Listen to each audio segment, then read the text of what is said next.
está grabando desde hace como un minuto, ¿eh? ¿Qué tal? ¿Cómo están? Buenas noches, Dios les bendiga. Es un gusto que estén con nosotros en este programa que se llama Biblia a Profundidad. Es una transmisión totalmente en vivo de la comunidad cristiana Masada Dulam. Mi nombre es Israel Chapa y tenemos en esta noche a Iralia Castro, Ivette Castro, Jania Castro. Atsumadai. Bueno, ahí tienes, es la familia en pleno. Estamos transmitiendo totalmente en vivo. Son 8:03, 8:04 ya de la noche. Y es un gusto que puedas estar acompañándonos. Llovió mucho hace un momento. Entonces tuvimos que batallar un poquito ahí con ciertas cosas. Espero me estés oyendo bien. Si me están oyendo bien. ¿Sí? ¿Se oye bien? Es que me están checando. A ver. ¿Sí me oyes bien? Ah, bueno. Hemos tenido un poquito de fallas técnicas, por eso, sobre todo los programas de los domingos, estamos pasándolos por el canal de YouTube en vivo. Así es que, por favor, si tú vas a estar siguiéndonos el domingo, por lo menos por un tiempo en lo que arreglamos las fallas técnicas y sobre todo los permisos con Facebook de unas cosas que queremos hacer, pues síguenos por favor a través de nuestro canal de YouTube. Israel Chapa, todo con mayúscula, Israel con una sola R. Y antes de seguir, pues te damos nuestras redes sociales. A ver, Ivette, ejercita tu vista sin lentes para que se te quite. amén. Por Twitter es @masadadulam. Por Facebook es .com/masadadulam. Perdón, es .com/masada.adulam. Por el número de WhatsApp es 55 83 88 20 35. Por la línea directa es 55 76 90 95 89. Por email es masadadulam@gmail.com, o por nuestro canal de YouTube que es Israel Chapa, todo con mayúscula, una sola R. Bueno, ahí tienes, son nuestras redes sociales para que puedas establecer contacto con nosotros. Es un gusto que estés aquí el domingo por la noche. Hemos tenido un poquito de la mañana ajetreada. El que estás ahí, por favor, el azul. Por favor, bueno, gracias. Te digo que vamos a estar tratando de hacer lo mejor posible. Hemos tenido un poquito de falla técnica estos días, pero con la ayuda de Dios vamos a estar mejorando lo primero, Dios. Ahorita parece ser que estamos estables. Las mediciones aquí, la métrica del sistema me está manejando que estamos pues estables, qué bueno. Y pues ya dejemos las cosas técnicas y ocupémonos de la palabra de Dios. El tema que tenemos hoy es un tema muy polémico, a decir la verdad. Perdón, voy a mover un poquito aquí. Es un tema un poco polémico. Vamos a hablar hoy precisamente de las mujeres en el ministerio. ¿Es esto un invento moderno? Porque parece ser que muchas de las personas, de los ministros, sobre todo de las iglesias de rancio abolengo, como dicen por ahí, o de las iglesias que ya tienen cierto tiempo, se resisten al ministerio de la mujer dentro de la congregación. ¿Ustedes qué creen? ¿Es algo que se inventó? ¿Ustedes en su experiencia y directamente como afectadas, qué creen? Hemos tenido contactos con personas de otros ministerios, inclusive con pastores de otros ministerios. Hemos ido a otros lugares, ¿verdad? También cuando hemos sido invitados. ¿Qué me podrían decir? ¿Quién quiere decir yo para darnos su punto de vista? Pues yo creo que no es invento, ¿no? O algo que va dependiendo del tiempo en el que estamos, sino esto abarca desde la Biblia. Pero yo digo que los ministros más que nada deben de tener más cuidado para seleccionar en este caso a la mujer que va a servir, porque siento yo que debe de tener algunas características, o sea, no físicas sino espirituales. Entonces, más que nada de que no es un invento, sino que ya viene en la Biblia, pero las mujeres Entonces, ¿por qué será que algunas iglesias no permiten el ministerio de la mujer? pues porque no han estudiado bien la Biblia. Oh. Yo creo porque, o sea, vemos, por ejemplo, a esta Séfora, que era pastora, y no quiere decir, si nos vamos en lo espiritual, pues era pastora, o sea, ovejas, nosotros somos ovejas del Señor. Entonces, pero ella también tenía una característica, ¿no? De que yo creo que estaba bajo ¿cómo se puede decir? No sumisa al grado de dejar humillarse, pero sí sumisa en el sentido de ser obediente a su esposo, en este caso Moisés. Ok. ¿Alguien más? Antes de empezar. Pues yo os diría que más que nada concuerdo con lo que dice de la Biblia. Si uno la lee con entendimiento y le da su tiempo a la palabra de Dios, vemos y la misma palabra de Dios nos dice que sí, el Señor usa, bueno, ¿cómo sería la palabra correcta? Le da también un cargo a las mujeres, ¿sí? Y acerca de los ministros que lamentablemente tienen ese pensar de que la mujer no puede subir nada porque ahí en una de las cartas Pablo lo menciona, ¿no? Si es posible que no se dé la palabra, bueno, estoy parafraseando, ¿no? Que no se le da lugar a las mujeres. Una vez ya lo mencionaste yo he tenido la ventaja que el pastor anterior y todo eso siempre nos ha animado nos animaba a las mujeres que le echáramos ganas, porque pues él estaba de acuerdo que la mujer tenía que servir también al Señor, ¿sí? Y eso también ocupan mucho también los ministros, aquellos que no permiten que la mujer sea ministro, que porque como eran 12 apóstoles y todos eran varones, la mujer no es incluida en los ministerios, ¿no? O por lo menos no en el apostolado. Ahí es una duda, ¿no? Una mujer puede ser apóstol, ya. Hablaremos en otra ocasión porque ese es otro tema espinoso, sí, ¿verdad? O porque había también pero partamos de la base, ¿verdad? ¿Se puede ser entonces ministro mujer, sí o no? Sí. ¿Hay base bíblica, sí o no? Sí. Y para allá a algunos que me han dicho, ¿verdad? Es que ese rango de que las mujeres en el Antiguo Testamento eran pastoras está siendo en un sentido simbólico. Pues perdónenme, pero los pastores también somos en un sentido simbólico pastores. Por lo menos yo tengo un título que dice doctor en teología, pero hay muchos que no. Yo, por ejemplo, tengo un título en este sentido en Estados Unidos donde yo soy reverendo. Y no el reverendo Alegría de los Simpsons, gracias a Dios. Pero muchos pastores que fungen con la misión, con el ministerio pastoral, pues en realidad es un título honorífico que nos da el Señor.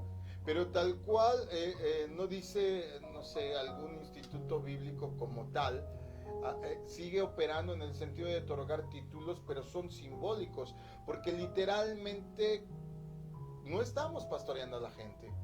En el sentido simbólico y espiritual, sí. Entonces, si los varones tenemos un nombramiento espiritual, simbólico como pastores, pues opera perfectamente también en las mujeres.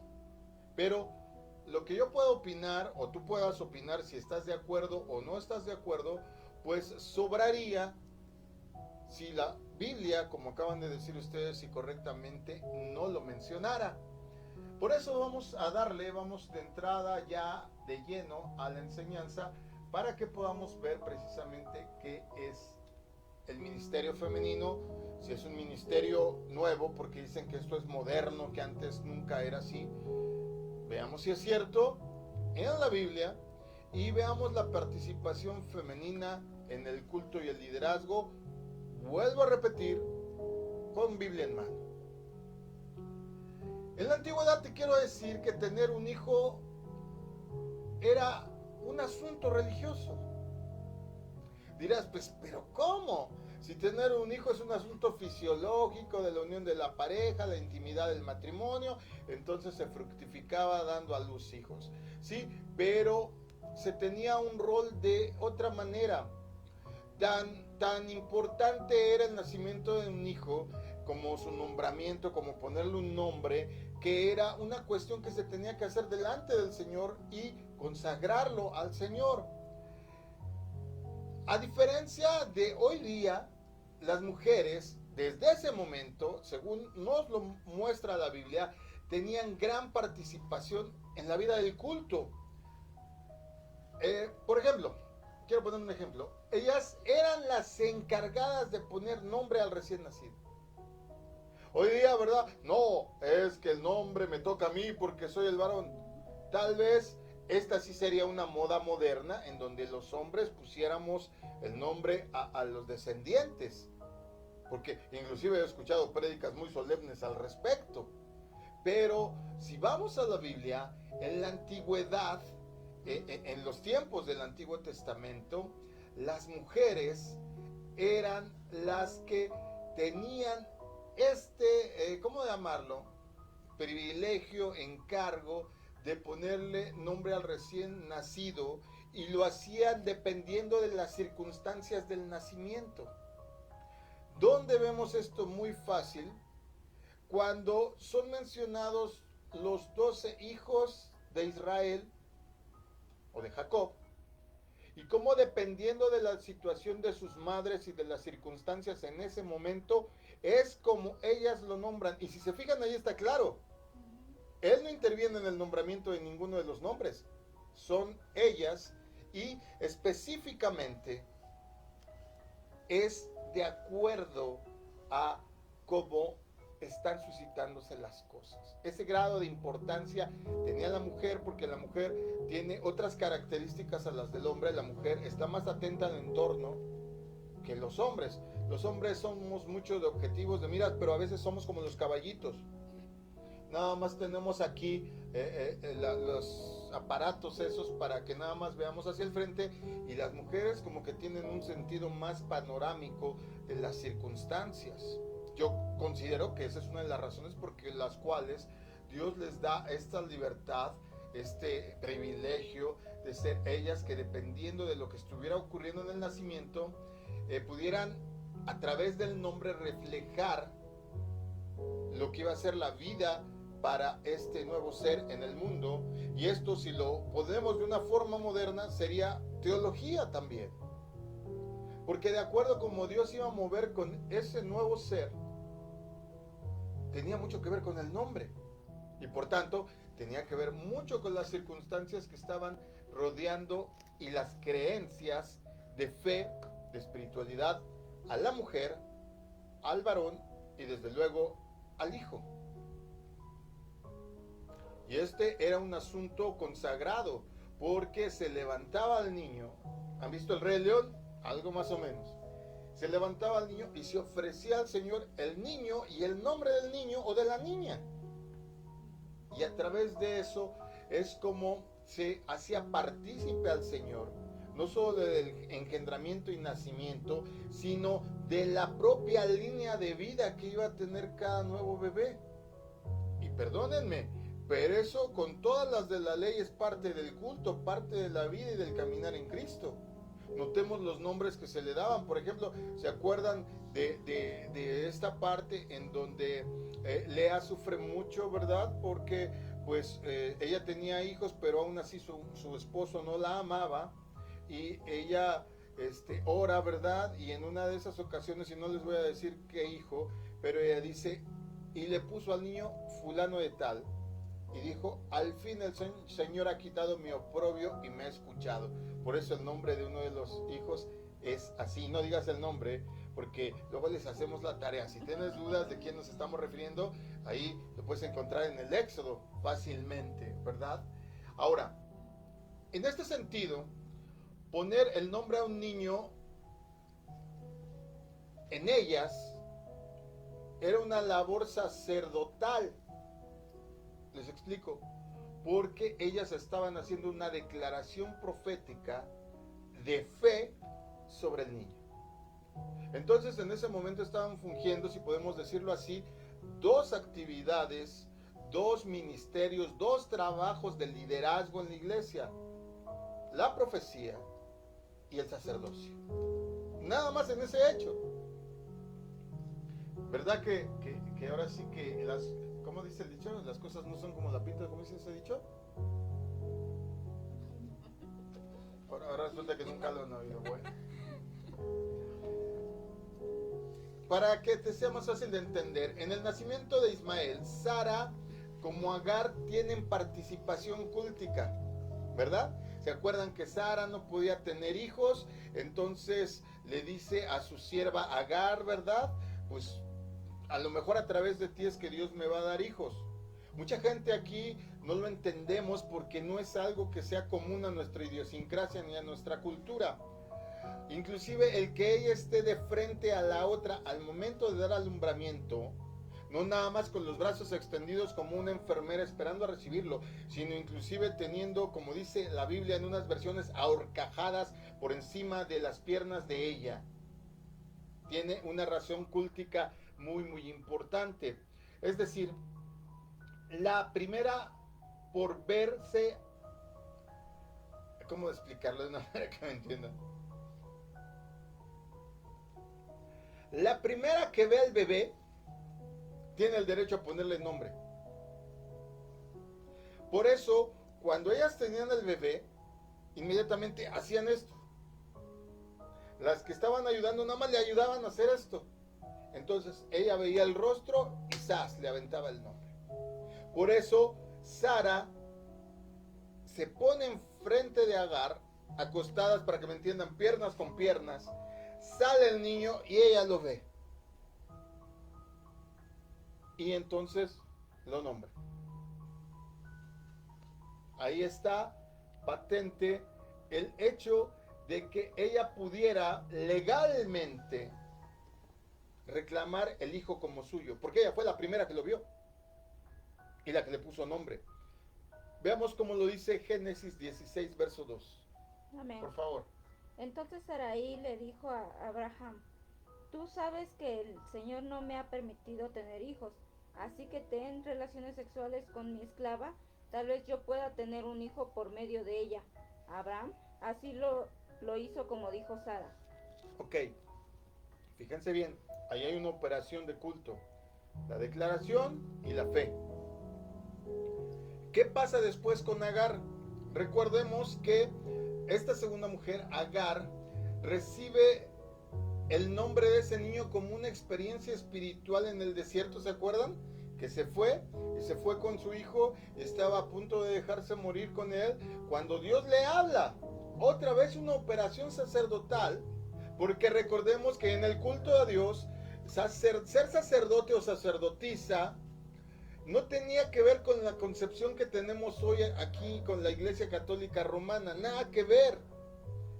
Ser sacerdote no tenía que ver con ser célibe, no tenía que ver con no casarse como ahora ¿verdad? Los empaquetan. Tenía que ver con servir a Dios, ¿sí? Ser un kadoshim, ser alguien consagrado a Dios, eso quiere decir sacerdote. Y eso no tiene que ver si eras casado o no. Entonces, Agar, digamos, funge su trabajo ministerial, su trabajo sacerdotal y profético cuando recibe a Ismael del mismo vientre de Agar. Ella lo ve, lo nombra y lo recibe, y legalmente, como ella lo vio primero, era suyo. Pero Dios le restituye a Agar la potestad de renombrar y de volver a declarar el futuro de Ismael en el pozo del Dios que me ve.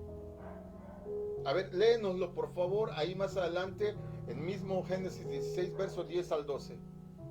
Además el ángel del Señor le dijo: multiplicaré a tus hijos grandemente, tanto que no podrán contarse.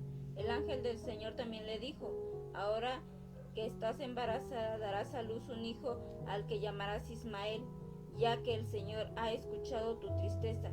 Será tan libre como un asno salvaje, luchará contra todo el mundo, y todo el mundo luchará contra él, vivirá en desacuerdo con todos sus hermanos. Bueno, aquí me fui al pasaje que seguía, ¿verdad? Aquí apenas está embarazada, corrijo, pero es el mismo sentido. Aquí le da la promesa y en el pozo del Dios que me ve se la reafirma. Ella también funge el trabajo. Y si ya les hice bolas, no se preocupen, les doy otro ejemplo. Más que nada, sin importar el rol que fue primero, lo que quiero es que vean es el trabajo del ministerio de la mujer. Recibe al niño, legalmente suyo, lo nombra y a través de darle un nombre propio, ¡pum!, profetiza sobre su vida. Ese es el trabajo en el Antiguo Testamento a través de la mujer. Otro ejemplo, Ruth. Ya saben, en el libro que lleva el mismo nombre, recordemos que Ruth no era del pueblo de Israel. ¿Te acuerdas de qué nación era Ruth? No, la verdad no. Para ser sincera, no me acuerdo. Bueno, les dejamos de tarea para que lo investiguen. Y van a decir, díganos, pastor. No, hagan la tarea. Bueno, Ruth, ya sabes la historia de Ruth y de Noemí. Noemí se va a una nación con su esposo, con sus hijos. Sus hijos se casan con mujeres oriundas del lugar. Desgraciadamente los hijos y el esposo mueren.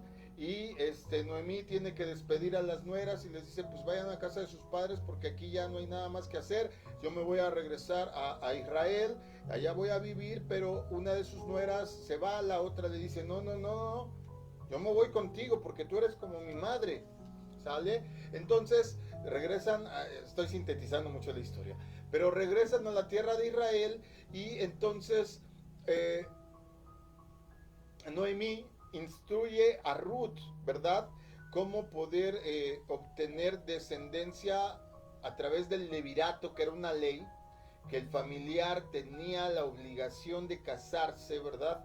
Con la que había enviudado, pero la condición era que fueran familiares cercanos. Noemí la instruye. Otra cosa que, por ejemplo, aquí en América Latina decimos, ¿qué?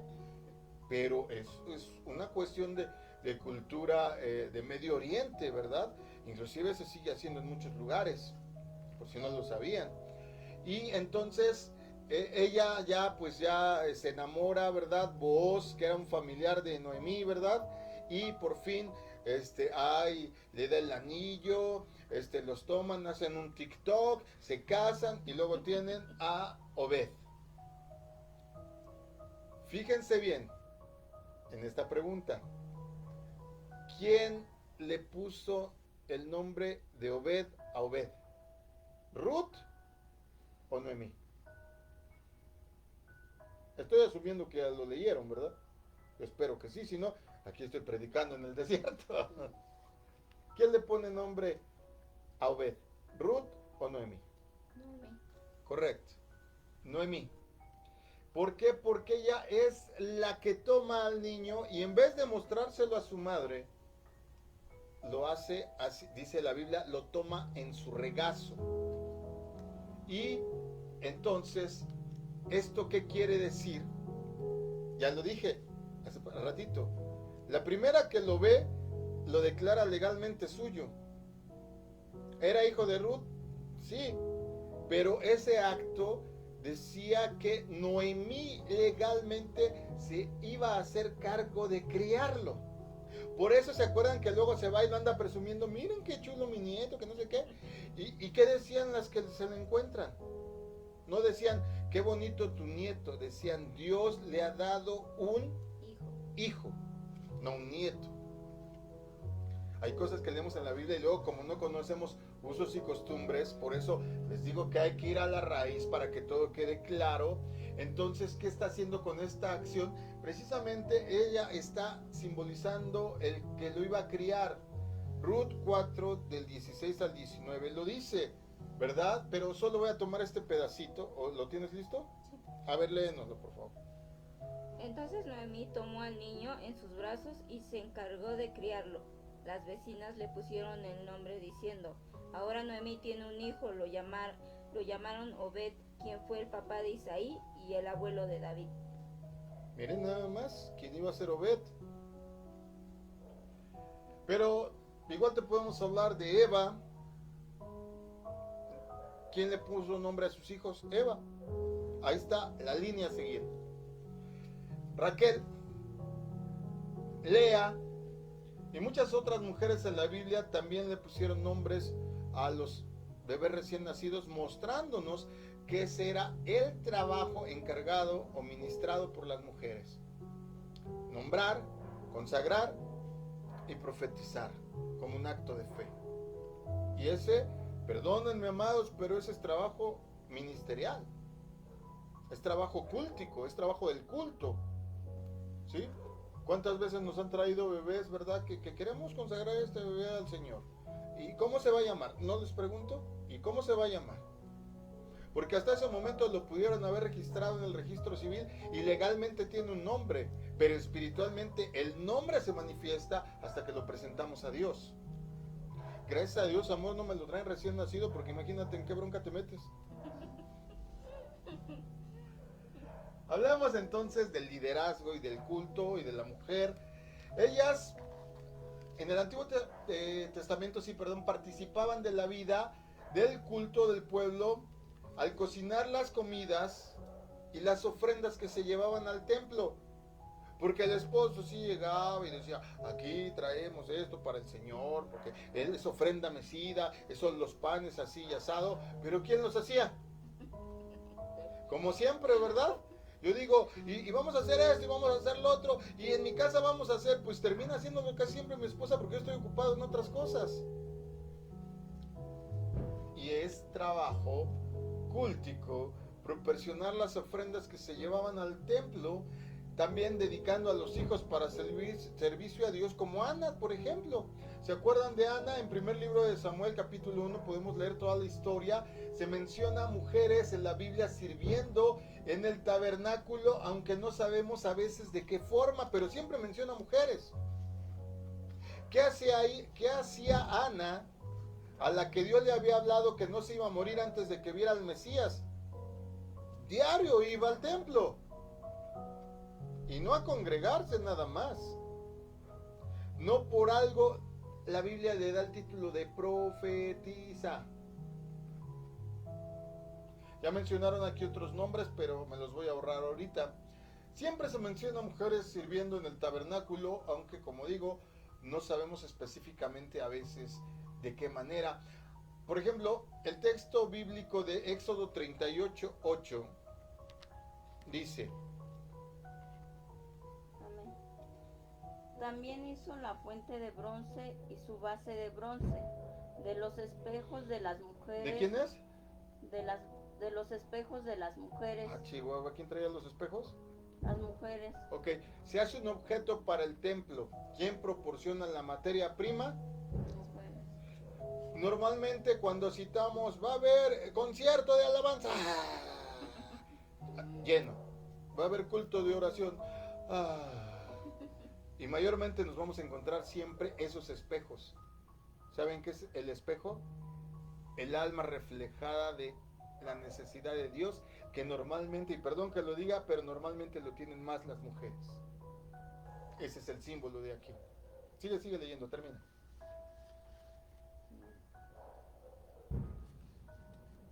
¿Qué hacían esas mujeres?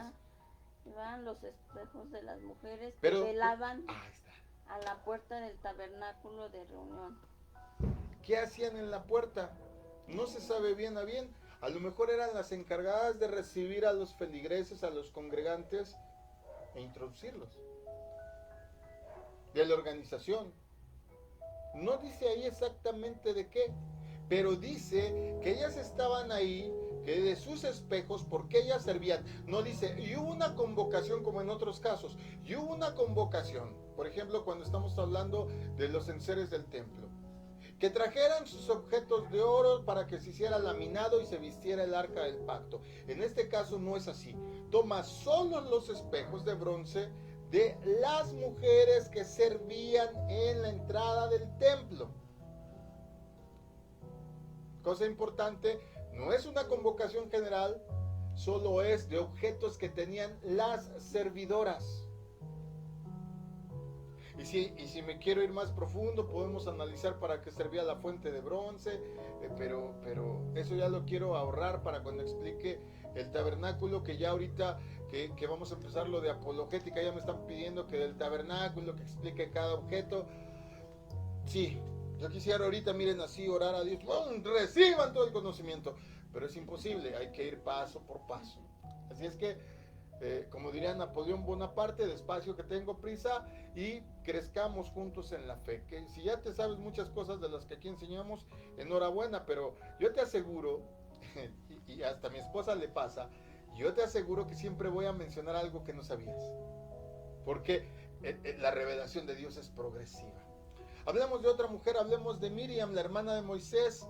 Hablemos, por ejemplo, también del profeta Miqueas, cómo relata que Dios puso liderazgo no solo en Moisés, sino precisamente en Aarón y en su hermana Miriam. Léanme, por favor, Miqueas, capítulo 6, verso 4, y veremos cómo el propio profeta Miqueas lo menciona. Porque yo te hice subir de la tierra de Egipto y de la casa de servidumbre, te redimí y envié delante de ti a Moisés, a Aarón y a María. María o Miriam. A ver, ojo, muchos me han dicho eso, fíjense, algo tan básico, pero a veces no lo sabemos. Y ojo, voy a decir una cosa y no te ofendas, pero como decía mi maestra de literatura, el único que es bobo no es el que pregunta, sino el que se queda callado. María, Miriam y Mara significan exactamente lo mismo. ¿Quieren saber qué es?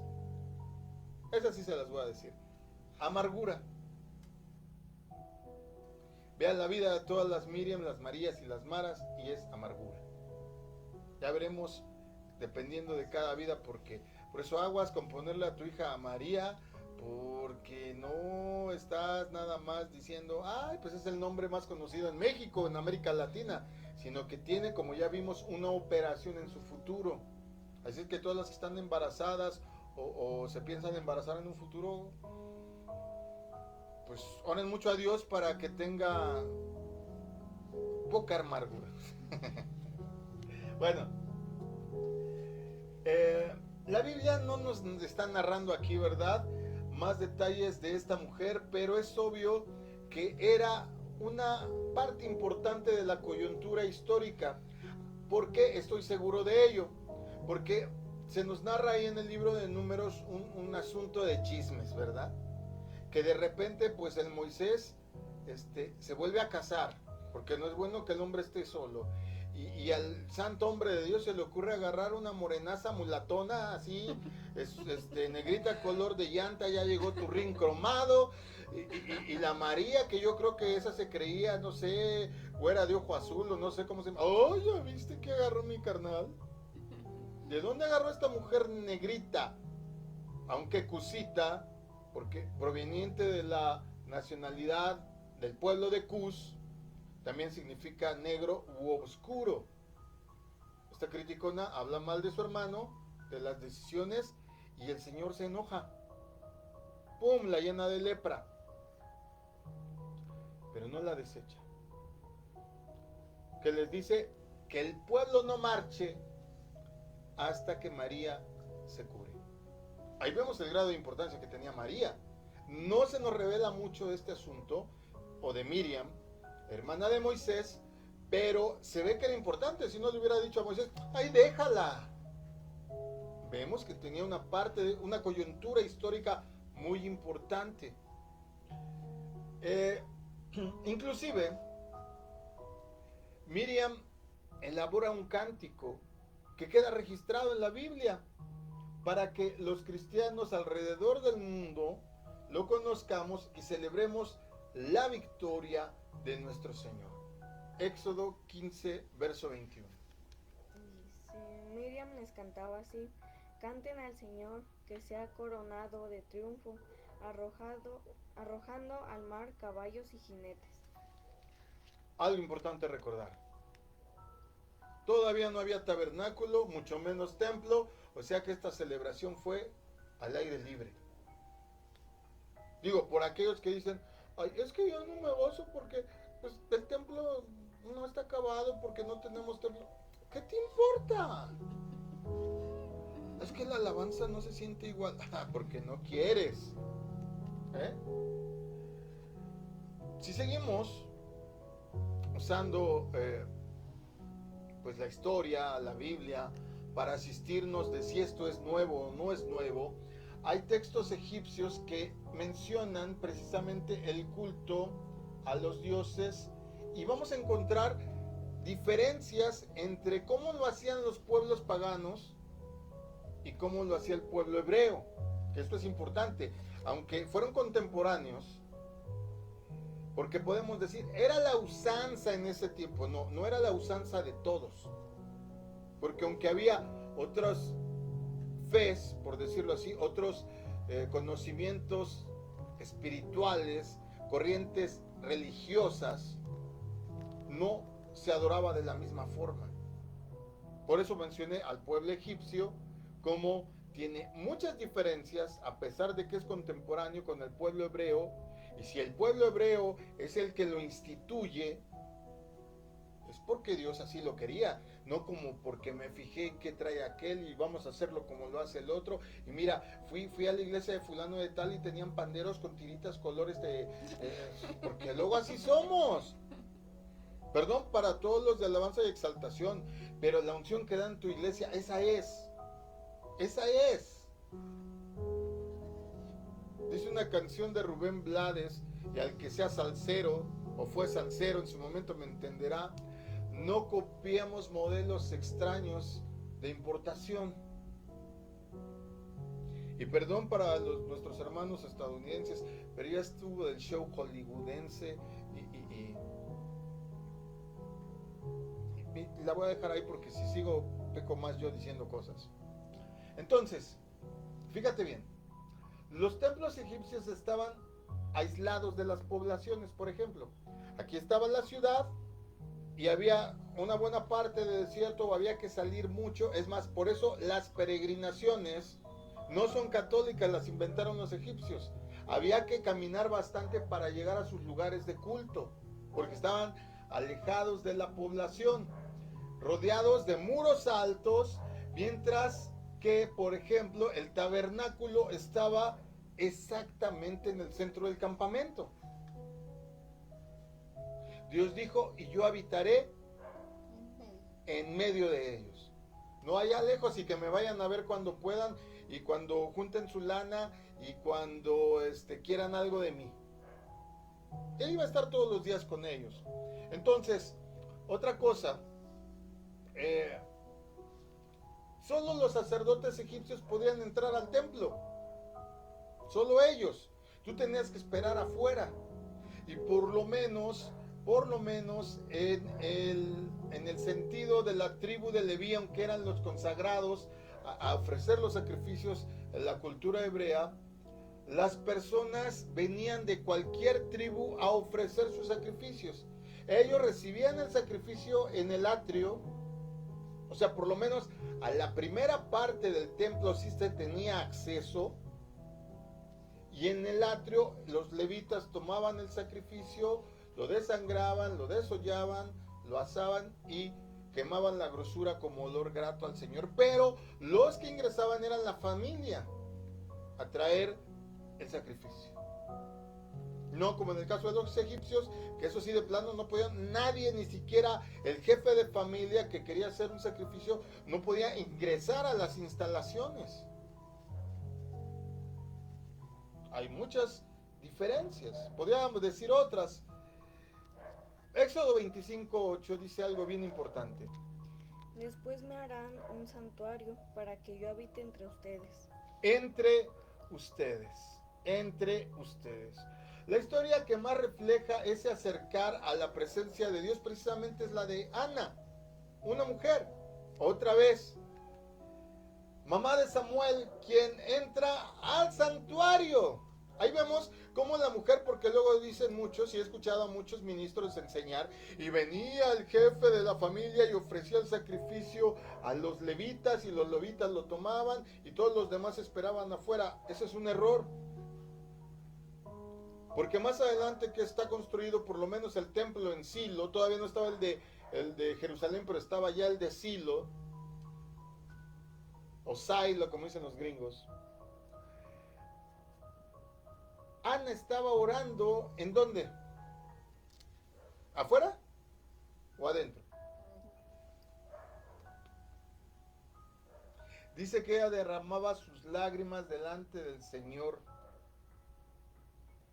Y por eso el Señor la oyó. Pero claramente nos dice que estaba en el interior del santuario. Ahora fíjense en esto. El tabernáculo estaba dividido en 3 áreas y de la misma manera estaba construido el templo, o era el modelo para construir los templos. Atrios, lugar santo y lugar santísimo. Y no dice que estuviera en los atrios, porque dice que estaba en el santuario. Por lo menos estaba en el lugar santo. No solo al atrio, en el lugar santo. Porque el lugar santísimo, eso sí, ya había que tener ciertos méritos para entrar ahí. Y los que entraban una vez al año. Entonces, en este sentido de cosas, por lo menos nos deja ver que el Señor quería y sigue queriendo la cercanía de la mujer en el santuario. No nada más como congregante, sino tiene trabajo para ella. ¿Sale? Es entonces en esta historia cuando el sacerdote Elí, es el juez de Israel en ese momento, la bendice y la anima. Y aquí hay algo que la Biblia considera de esta manera. El clamor, el derramar el alma de alguien llorando delante de la presencia de Dios, ¿sabían que se considera un servicio a Dios? Cuando tú estás en la congregación y te sientes tan compungido, tan tocado por el Espíritu Santo y derramas tus lágrimas, esto es considerado como un servicio a Dios. Y nuevamente hago la pregunta: ¿quiénes son quienes más derraman su alma y sus lágrimas delante del Señor? Las mujeres.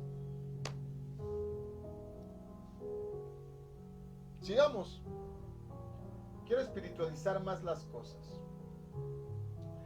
Yo me regocijo mucho al saber que actualmente muchas mujeres participan activamente en el ministerio.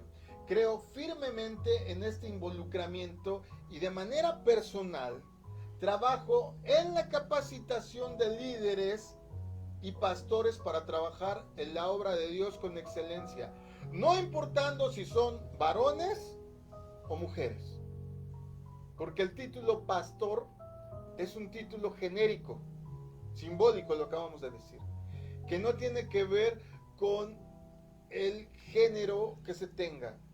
Pueden ser hombres, pero también pueden ser mujeres.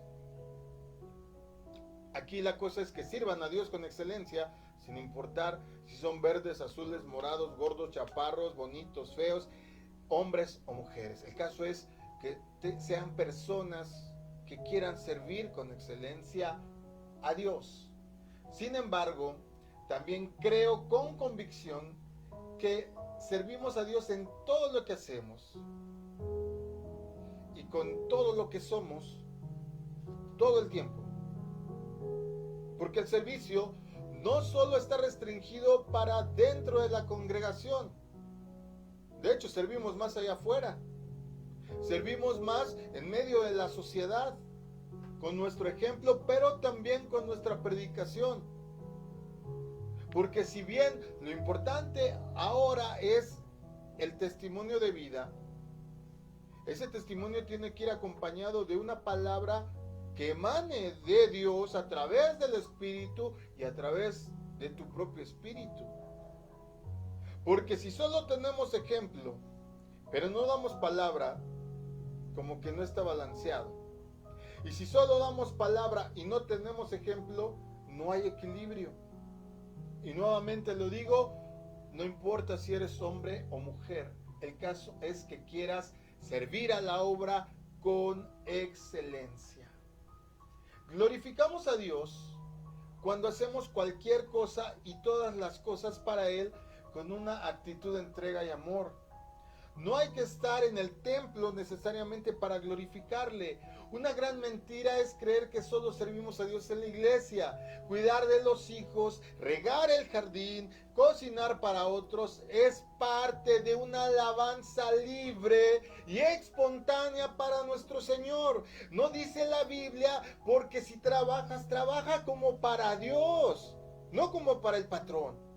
Porque cuando la mamá hace con amor el desayuno de sus hijos, de su esposo, está honrando y alabando a Dios. También ese es trabajo ministerial.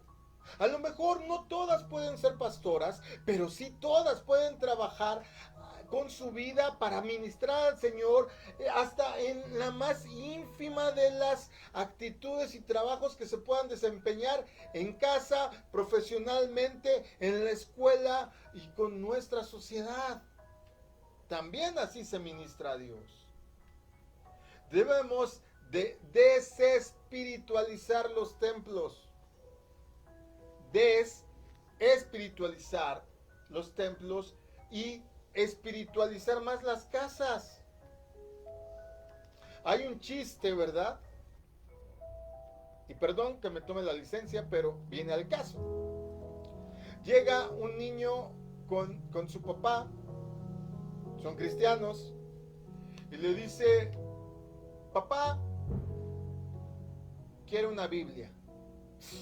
Ay, el papá orgulloso, el niño ya de 6 años pidiendo su propia Biblia, aleluya, como dirían los de la vieja guardia, aleluya, amén, gloria a Dios, Cristo vive.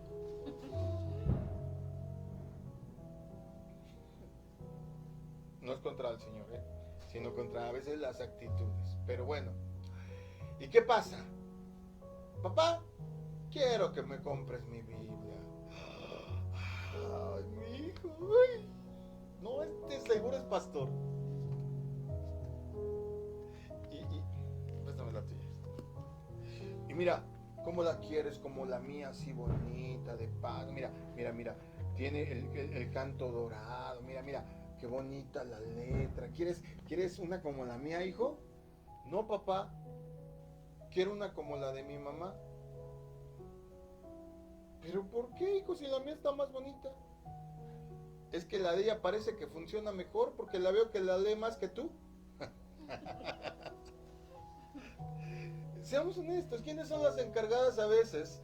Más que el hombre, que no debería de ser así, debería de ser quizá un trabajo conjunto, pero ¿quiénes son las encargadas más de discipular a los hijos en casa? Seamos honestos, ¿no la mujer? Vamos a orar, mijo, vamos a orar, mija. Normalmente es la mujer. La mujer tiene un trabajo sumamente importante en la administración de Dios en cualquier lugar, incluyendo la casa.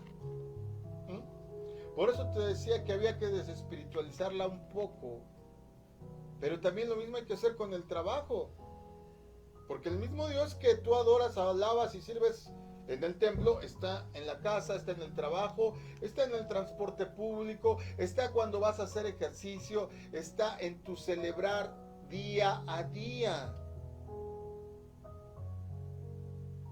Cuando tengamos, amados, cuando tengamos estos lentes y aprendamos a ver que el trabajo del ministerio se realiza en todo lugar y en todo momento, sin importar si eres hombre o mujer. Si vas a ser ministro ordenado, formado, preparado, qué bueno, sin importar si eres hombre o mujer. Pero también sin importar si no lo vas a hacer en ese sentido, pero sí vas a realizar un servicio de sacerdocio en tu casa, en tu trabajo, como ya lo dijimos, con un ejemplo de vida correcto, pero también con una palabra correcta. Y tú te pones los lentes de saber que todo lugar es el estrado de los pies del Señor. Vas a entender entonces que todos los lugares son excelentes para alabarle y para honrarle con nuestra actitud. Cuando tengamos esos lentes, amado, no pondremos expectativas sobre la esposa de un pastor. Porque también luego, pobres hermanas, ¿cómo las cargan? Porque a lo mejor si ella no está inmersa totalmente en el trabajo de la iglesia, entenderemos que en su casa o en el templo, ella dedica activamente su vida en todo lo que hace. Y si ella entiende que todo lo que hace glorifica a Dios, en todo lo que ella haga exaltará el nombre de Cristo. Así es que te digo a ti, hermana, que si en tu caso tú tienes ganas, el Señor te mueve a ser más profesional, por decirlo así, en el sentido doctrinal y de estudio, en el servicio a Dios, amén. Pero, ¿y si tú no fueras a ser un ministro ordenado? Aún así, eres real sacerdote, nación santa, pueblo adquirido por Dios. Y si toda la tierra es el estrado de los pies del Señor, entenderás que puedes servirle en cualquier actividad que ejerzas, sin importar el lugar. Entonces, ¿el trabajo ministerial de la mujer es nuevo? No. Comienza desde que ellas dan a luz, consagran al hijo, profetizan sobre su vida, sirven en el templo, derraman su alma, fungen como Débora, como juez. No la mencionamos ya hoy, pero cuando dice la Biblia que cuando no hubo un hombre que guiara al pueblo, el Señor levantó a Débora la profetisa. Y al contrario, Císara, que era quien defendía al pueblo en el sentido perdón, Císara, estoy diciéndole el nombre del enemigo. Cuando Císara se levanta en contra del pueblo, no con el pueblo, en contra del pueblo de Dios, Débora y el capitán de la guardia Barak fueron los que sometieron a Císara, y finalmente una mujer es la que derrota al temido enemigo Jael. Nuevamente el ministerio femenino. Ahí está el ministerio de intercesión, ahí está el ministerio de guerra espiritual. Jael es la que derrota a Císara. Pero quiero mostrarte que Débora era la líder y Barak se sujetaba, en el sentido espiritual. Barak, un hombre, obedecía lo que Débora le decía, porque él entendía que el rango no tenía que ver con el género, sino con la unción, la disposición, la excelencia y y la delegación que Dios ponía en determinadas mujeres. Así es que si lamentablemente, y perdón lo que diga, lamentablemente estás en un lugar donde no te permiten manifestar todo tu potencial en el ministerio por ser mujer, vamos a orar por ti, vamos a estar orando por tu situación. Comunícate con nosotros, quisiéramos hacerlo, para que el Señor pueda hacer que abran sus ojos al trabajo que están pues cortándose ellos solo las manos para realizar. Y si lamentablemente después de un tiempo prudente no ves mejoría, el Señor